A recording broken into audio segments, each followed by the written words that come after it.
आज हम पहुंचे हैं जनाब नदीम ज़हरी साहब के आस्थाने पर, जो डेमोक्रेटिक फाउंडेशन चलाते हैं, उसके प्रेसिडेंट हैं। अस्सलाम वालेकुम। वालेकुम सलाम। कैसे मिजाज हैं? अल्हम्दुलिल्लाह। आपकी खिदमत में हाजिर हुए एक सवाल लेकर कि हरियाणा और कश्मीर में जो अभी इलेक्शन हुए हैं और उसमें जीत हुई है बीजेपी की हरियाणा में और कांग्रेस की कश्मीर में, जबकि बिल्कुल जो है सारी रिपोर्ट्स जो थी हरियाणा में कांग्रेस के हक़ में आ रही थी, तो इस बारे में आप क्या कहेंगे? नहीं, आपका अच्छा सवाल है। दूसरा, ये हकीकत बात है जो आपने फरमाया अभी, ये तो बीजेपी ने ऐसे दिखाया जैसे कि कांग्रेस के मुंह से नवाला छीन लिया हो और बहुत ज़्यादा कांग्रेस ओवर कॉन्फिडेंस, बहुत ज़्यादा उसको ओवर कॉन्फिडेंस था इस चीज़ को लेकर के कि हम जीतेंगे, क्योंकि किसान नाराज़ था और जाट भी नाराज़ थे, तो इस चीज़ को लेकर के। लेकिन इसमें जो सबसे बड़ी कमी रही है कांग्रेस की, देखिए मैं आपसे अर्ज़ करूं, अभी लोकसभा चुनाव हुए, कांग्रेस को 99 सीटें मिली जी। अगर 99 सीटें कांग्रेस को मिली हैं तो कांग्रेस को सिर्फ अपने बेस के ऊपर सीट नहीं मिली, सही बात। एक तो अलायंस के साथ मिली, दूसरा अखिलेश यादव ने बड़ा दिल दिखाया, यूपी के अंदर 17 सीटें दी कांग्रेस को।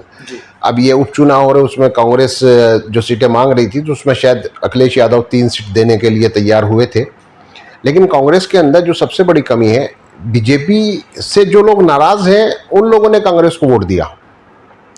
आज खुद कांग्रेस की कोई खास ऐसी कोई कारकर्दगी नहीं है। कांग्रेस, राहुल गांधी क्या कहा, इन्होंने जो है भारत जोड़ो यात्रा निकाली, वैसे ये पार्टी के कार्यकर्ताओं से मिलते नहीं है। 2 भैया लोग रख रखे हैं, ऐसे गवैया हैं कि वो स्पीच की बजाय गा करके स्पीच करते हैं, बस इतना फ़र्क है और कुछ नहीं। लोकसभा इलेक्शन वो हार गए थे तो उन्हें उठा के राज्यसभा भेज दिया। तो एक जो प्लानिंग होनी चाहिए, जो पार्टी के अंदर एक कैडर होना चाहिए, जो संगठन होना चाहिए, कांग्रेस पार्टी के अंदर ना तो कोई संगठन, समझे। दूसरा एक ये है कि हाईकमान और कार्यकर्ताओं के अंदर मुलाकात नामुमकिन है, वो एक गहवारे के अंदर रहते हैं, कोई कार्यकर्ता उनसे मिल नहीं सकता। इसलिए जो ज़मीनी हकीकत है, जो असली हकीकत है, उसका उनको अंदाज़ा नहीं होता। हरियाणा में हार की वजह क्या रही? एक जगह तो सिर्फ 32 वोटों से हार जीत हुई है। आम आदमी पार्टी से अलायंस ना करना, कांग्रेस का घमंड, इनके नेताओं में घमंड भी तो बेइंतहा है। दूसरा, टिकट जो बंटवारा इन्होंने किया है वो सही नहीं किया।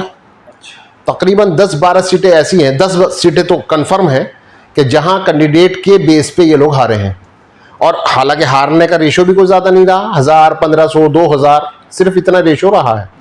तो कांग्रेस की जहाँ तक बात है, अभी कांग्रेस मंजिल बहुत दूर है कांग्रेस की। कांग्रेस अगर ये सोच रही हो, देखिए तन्हा राहुल से कुछ नहीं होता। राहुल मियाँ के जो एडवाइज़र हैं वो बर्दाश्त ही नहीं किसी को करते, घमंड बेइंतहा है। राहुल जी का आलम यह है कि राहुल जी आएंगे, भीड़ में मिलेंगे, छुट्टी हो गई। इससे पार्टी नहीं चलती, इस तरह से पार्टी नहीं चला करती। अफसोस की बात है कि आज कांग्रेस का इतना बुरा हाल है। आज आप बताइए कौन से स्टेट के अंदर कांग्रेस बिना अलायंस की जीती है? नहीं जीती, कहीं भी नहीं जीती है। तो कांग्रेस में बहुत खामियां हैं, बहुत खामियां हैं, घमंड बेइंतहा है, तकब्बुर बेइंतहा। मैं तो सही मायनों में एक लीडर को मानता हूं, जिसको वाकईतन मैं लीडर समझता हूं।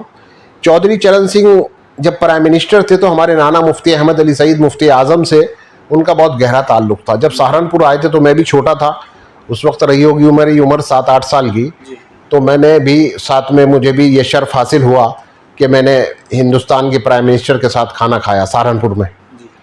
तो उस टाइम से चौधरी चरण सिंह के बाद अजीत सिंह से ताल्लुक़ रहा, और अजीत सिंह के बाद अभी क्योंकि मैं जैन चौधरी साहब से मिला मैं, तो बहरहाल मुझे तो जैन चौधरी से अच्छा इंसान कोई लगा नहीं।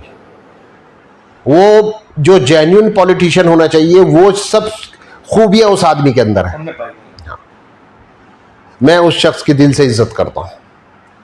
लेकिन कांग्रेस को अपना रवैया बदलना पड़ेगा, नहीं तो कांग्रेस अगर ये सोचे कि वो सत्ता में आ जाएगी तो वो भूल जाए बस अब, क्योंकि पार्टी इस तरह पार्टी नहीं चलती।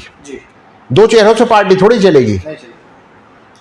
नाअहल लोग बिठा रखे हैं, सब सारे नाअहल, जो आपसे बात करने को तैयार नहीं।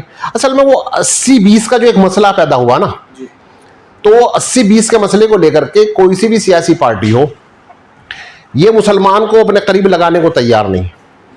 और ये हमारे लिए बहुत बहुत अफसोस की बात है कि हम 17-18 करोड़ होने के बावजूद हम अपना कोई वजूद बना ही नहीं पाते, हमारा अपना कोई डिसीजन होता ही नहीं। ये लोग हमें समझते हैं कि मजबूर है मुसलमान, या तो घर बैठेगा या हमें वोट करेगा।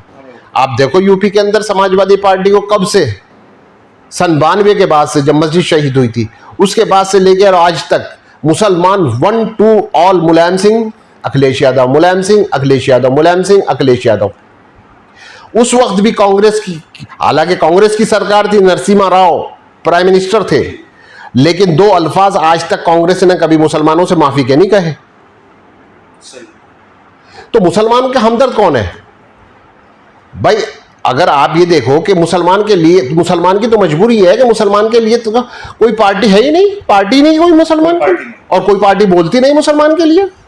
बताइए कौन सी पार्टी बोलती है? सही फरमाया भाई। कांग्रेस के दौर में जो भी कुछ रहा, जितने भी दंगे हुए, हिंदू मुस्लिम फसादात हुए, जो भी कुछ हुआ, तो उसमें नुकसान किसका? मुसलमान का। जमींदारा खत्म किया किसने? कांग्रेस ने। तो मुसलमान को तो कांग्रेस ने भी माशाल्लाह बहुत सताया है, जितना हो सका इनसे इन्होंने खत्म करने की।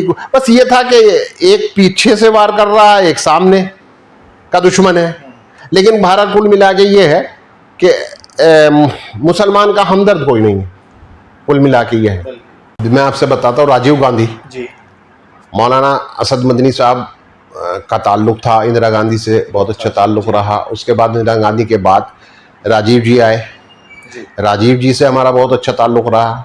मेरे नाना को अंकल कहते थे राजीव गांधी, और उस वक्त हमें नोआ कार राजीव गांधी जी ने गिफ्ट दी थी। अच्छा।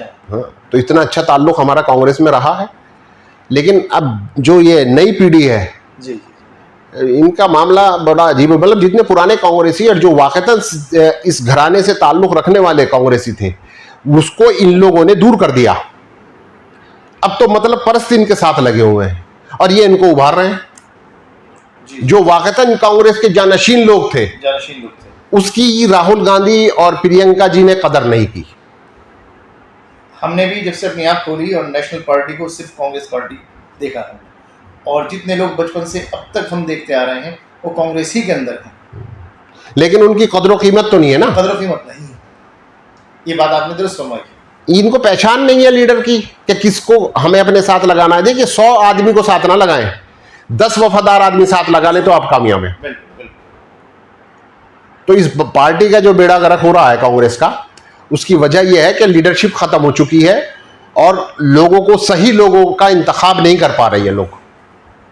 तो जैसे कि आपने बताया कि ज़मीनी नेता बहुत मजबूत होता है और ज़मीन से ही सियासत चलती है, और जिस तरीके से आप बता रहे हैं कि वो लोगों से नहीं मिलते हैं और उनके कार्यकर्ता भी नहीं मिलने देते हैं, तो अब वो पहले जैसा आपका ताल्लुक जो फैमिली टर्म्स उनसे हैं अभी भी हैं? राहुल जी से? जी जी। नहीं, मैं भाई आप एक बात सुनो, इतनी गर्ज तो मुझे भी नहीं है। बहरहाल मैंने तो एक चीज़ आपको बताई कि दिली तौर पे जयंत चौधरी को पसंद करता हूँ, उस आदमी का सम्मान करता हूँ, उसकी बेइंतहा इज्जत करता हूँ। उस शख्स से मेरा ताल्लुक है और रहेगा। ठीक, बहुत शुक्रिया।